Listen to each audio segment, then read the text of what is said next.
Ay, ubos na. Wala nang laman ng kanilang bigasan at hindi pa raw nila alam kung kanino manghihingi. At dahil din sa kahirapan, minsan raw ay pumapasok na lang din si Jeneline nang hindi pa kumakain. At tanging kape ang laman ng kanyang tiyan. Tanghalian, di ka nakakain? Walang baon. Pamasahe lang. Salamat po. Ay, umagahan nila ka rin. Ano po, kape lang.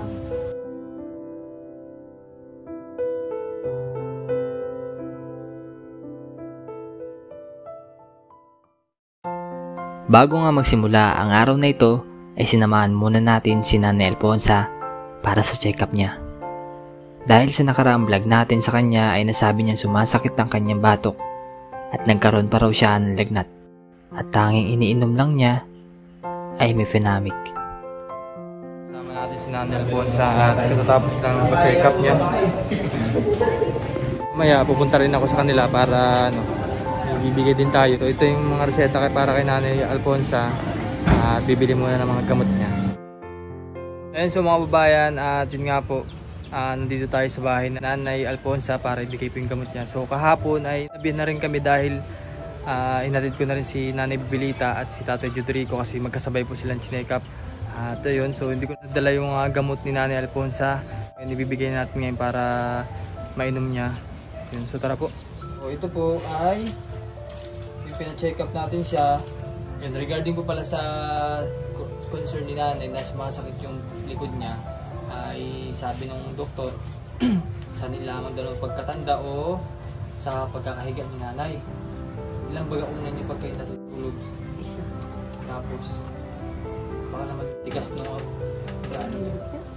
Malambot. Kasi yun ang sabi sa inyo, no? So hindi naman kayo siguro nakitaan na high blood kayo, hindi kayo binigyan ng ibang gamot. Parang ganun pa rin sa dati po. Parang binigyan lang kayo ng vitamin sa ugat. Ano po? Patulong na lamang po kayo kung sino man marunong bumasa nito kasi medyo hindi niya na mababasa to, ano? Malabo na, oh. Sino baga po yung ano sa inyo? Sino baga nagbigay sa inyo ng ano? Ano siya? Hindi mo mababasa yan. Ipenis me? Ipenis. Saan? Ipenis me? Ipiris me. Ipenis me? Saan yan? Ipenis me. Pero sino bagay yung ano? Kasi nakaraan po si Ate Lenny po yung tagabasa ni Nanay pag yung may iinumin siyang gamot. Si Nanay Alfonsa po ay nagpapatulong kay Ate Lenny yung umano po ako niya. Saan? Yan o. Iperson. Iperson pala. Pati naman ako lumali din ng basa. So itong una po, yung Iperson ay 1 tablet 3 times a day. Bali, umaga, tanghali, hapon, inumin. Ano po? So naning 3 times a day yan. Alin yung once a day dyan? 2. Tapos? Yung 3 times a day. Alin dyan yung 3 times a day? Yan. Kasi ito yung... Baka may magkapalitan yun, ha? Itong 6, 3 times a day ito, ha? Hanggang isang araw lang yan. Ano? Ito ay parehas once a day. So sakaling malito kayo, bigay ko na sa inyo ito. Okay. At regarding po pala dun sa mga babayan, sa next time po, pagpunta namin ay papalaboratory si Nanay kapag hindi pa rin nagbabago yung sakit ng likod ni Nanay. Kamusta baga Nanay? Nasakit pa rin ang likod mo? Nasakit pa rin. Inom ka na nung ano? Inom ka na ngayon nung once a day. Itong ano? Bali nga pala mga bayan, ito po yung anak ni Ate Lenny, si Jenny Ling. So bali si Lola Alfonsa po ang nagpapangaral dito. Kamusta naman pag-aaral mo din? Nakaraos. Paraos. Paano yun? Nasaan kumukuha ng pang-araw-araw si Lola? Yung po sa tita ko, nagpadala po ng 500 per week. Mabuti ano. So bali, malaking tulong sa iyo. Kasi Dahil po pinangako ko sa amin. pinangako sa iyo na kapag ganun Siya daw para sa akin. Wala po magpapadala palagi ng pera pag may kailangan. Di ba? Kaya kailangan pagbutihin mo, ano? Para, ano, hindi na mahirapan si Lola, oh. Tanda na si Lola, oh. 3 years old na. Hindi mo alam kung hanggang kailan si Lola dito, ano? Kaya hanggat nandyan si Lola, pagbutihin mo ng pag-aaral para matuwa si Lola. Matuwa din si nanay mo, si mama mo. Diba? Ay, may ulam na kayo, Nay. Kamusta naman po? May bigas pa kayo? Ha? Tapusan. Tatapusan. Wala naman ang ano. Kasi kahapon may pumunta po din eh. Ano, manugang niyo po? Manugang. Eh, may dala pong ano. Silay yung gabi. Silay ka nito mali. Silay ka na ba? Dalawang gatang nila. Paano kung walang dumating? Di wala nga sa ingin. Wala. Hindi kayo makain. Hindi kayo makain? Ha? Anong biyernes natin? Biyernes? No, wala akong dalang kanin. Anong kinain mo? Wala. Mabisay. Wala po. Hindi ka na baga whole day. Full day po. Anong pakaramdam na hindi ka nakain dun? Gutom. Tanghalian, hindi ka nakakain? Wala pa akong dalang pagkain. Ilang baon? Pamasahe lang. Mahirap ka na. Salamat dito po. Ay, umagahan, wala ka rin. Ano po, kapilaan. Biglang kinain mo sa buong araw. Hirap na. Ilang porta. Sama-sama na. Mahirap kasi nawalan pa sila ng naghahanap buhay kung sino pa nga ba yung inaasahan daw. Sabi ni nanay, siya pa nawala niya. So, talagang laban lang sa buhay na Jenny din, no? At magtiwala lang kay Lord. Dadasal ka ba lagi? Dadasal ka lagi, ha? Tara, sabi mo, hindi ka nagdadasal kasi marami kang ginagawa. Hindi mo rason yun kasi pag matulog ka, mag-pray ka, no?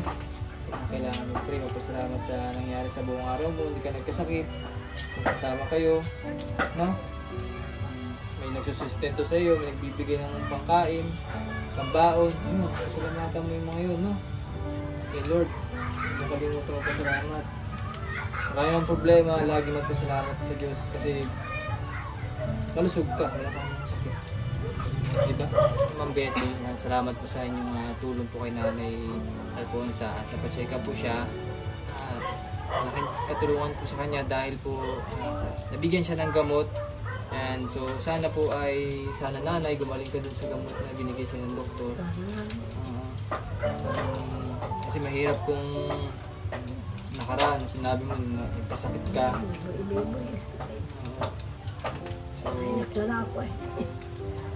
Masakit po ba?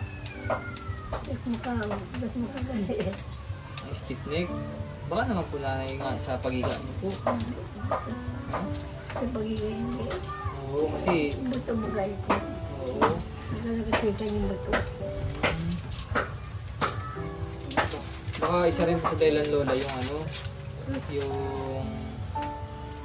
pagtulog nyo at sa edad nyo rin po. Kaya ganyan po ang nangyari. Baby, salamat po sa tulong ninyo sa amin. Kami po'y talagang napakahirap ng katayuan. Maraming salamat po sa inyo.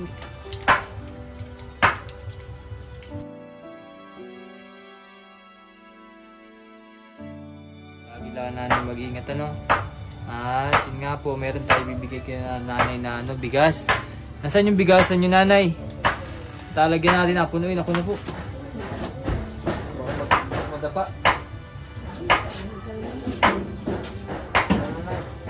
Ito mga babayan, yung kanilang bigas.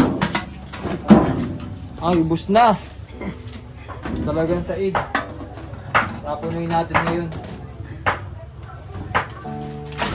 Kaya na po. Napunin natin ngayon. Ay. Isang araw lang?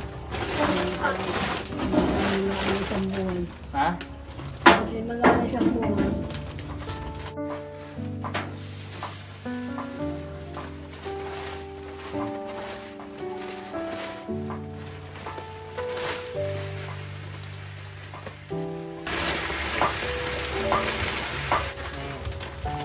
Wala na yung lagayan nyo, may sobra pa nanay.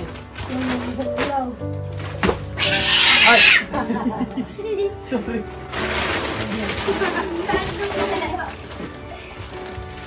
Sinatulog dito, Nay?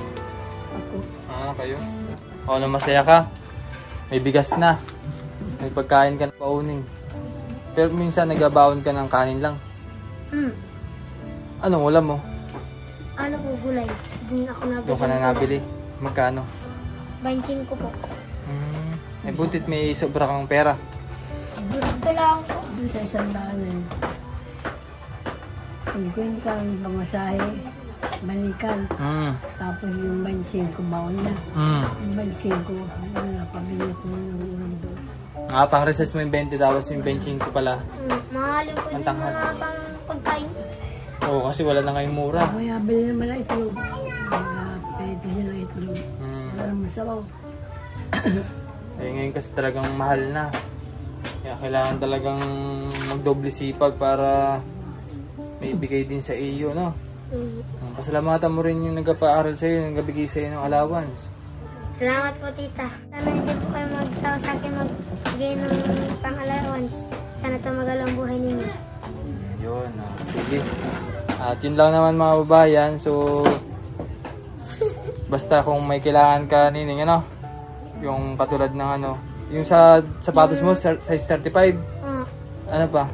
Tsaka pang-PE. Pang-PE? Ano yung nabibili sa school? 600 po. 600? Ah, sige. Ah, yung uniform mo, kailangan palagyan ng ano, lining? Yun lang po. Ayun lang. Wala nang ibang kailangan. Ayan, sige. Nanay, okay na po. At sa September 11, nanay, follow-up check-up mo, ano? O, huwag nyo ko po kalimutan yung pag-inom ng gamot para ano, makatulong din po sa inyo. Kung ano naman yung kailangan ng katawan ninyo, no? At sana ay mawala yan para din ka na pumunta doon. Sige. Ubayan at uli natin na kumusta si nanay at napacheck up at si Jenny rin. No? So, salamat po sa inyong panonood at sa mga nais po lang magpatid ng tulong. Ay, mag-message lang po kayo sa Rain Vlogs. Any man po laking tulong po sa kanila. At thank you very much din po pala kay Ma'am Monica sa bigas na binigay po para sa pamilya ni Nanay Alfonsa. So, malaking katulungan po yun dahil saktong-sakto po ngayon na wala silang bigas. No? So, ganun po kahirap yung buhay nila. Minsan talaga wala silang makakain din. So, hanggang dito na lang muna update natin mga babayans kay Nanay Alfonsa. Thank you very much din po sa inyong panonood.